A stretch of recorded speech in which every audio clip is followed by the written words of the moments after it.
Okay, hey guys. All right, so we got a 2008 Land Rover with a 4.2 supercharged engine. Currently, we have a 400 milliamp draw. As you can see there, I'm not using the scope just because this thing's a little more stable for me. Makes it a little easier. We got it hooked to the battery cable. Hey Milkman, hey Solid. That's the battery cable that goes to the interior fuse boxes. That's our only draw. It's easier just to go there instead of seeing the whole system on the ground cable. But so we got a 410 milliamp draw. Sorry, 410 milliamp, not 400 amp. So, get around here. My process for this is I've got the vehicle all set up with the door locks locked. Everything is set up with the windows open and everything. It thinks the car is shut off right now. I locked it, let it set. It's been sitting for a couple hours now, so I'm messing with it. I went to the interior fuse box and I do a voltage drop across the fuses. You guys are probably pretty familiar with that test. So I went through, voltage dropped each of the fuses all the way across. I didn't see anything on the thermal imager. So, let me get right here. This is the one I got marked, obviously. I'm part of the way through the diag. Thought I'd document a little bit of this for you guys.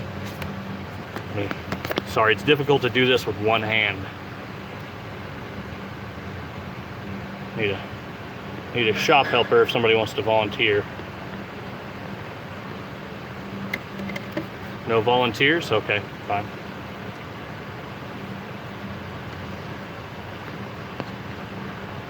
All right, here we go. All right, so we're voltage dropping, we're checking for the voltage drop across the back of the fuse.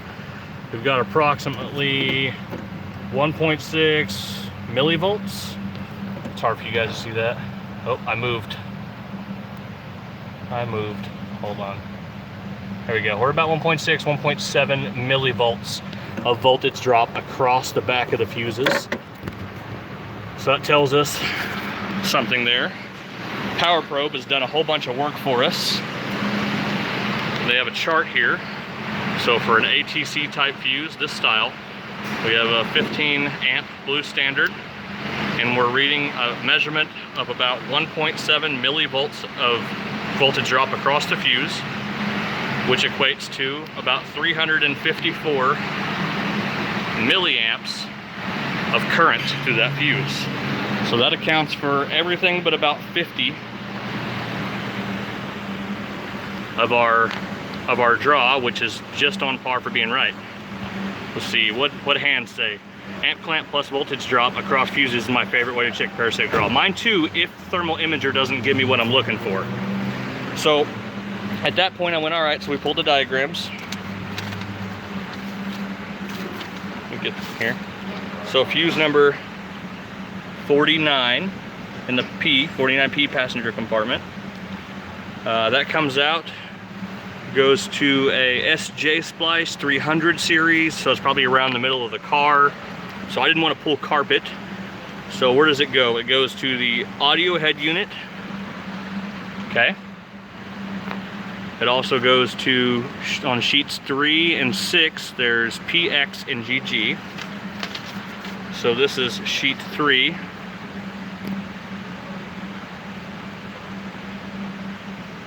So we've got X, which goes to the touchscreen display. So again, we're right up back up to touchscreen display. Then the other P goes over to the navigation system module. That's actually in the back of the car.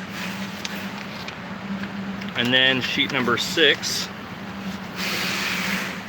GG, goes over to the DVD multi-changer. So those are all fed by that fuse. So if the splice is easily accessible, we could have gone to the splice and amp clamped across each of the legs to determine what circuit it was.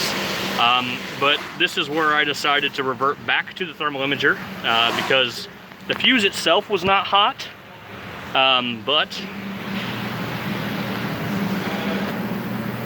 back here we'll boot the FLIR up real quick. This is the TG165.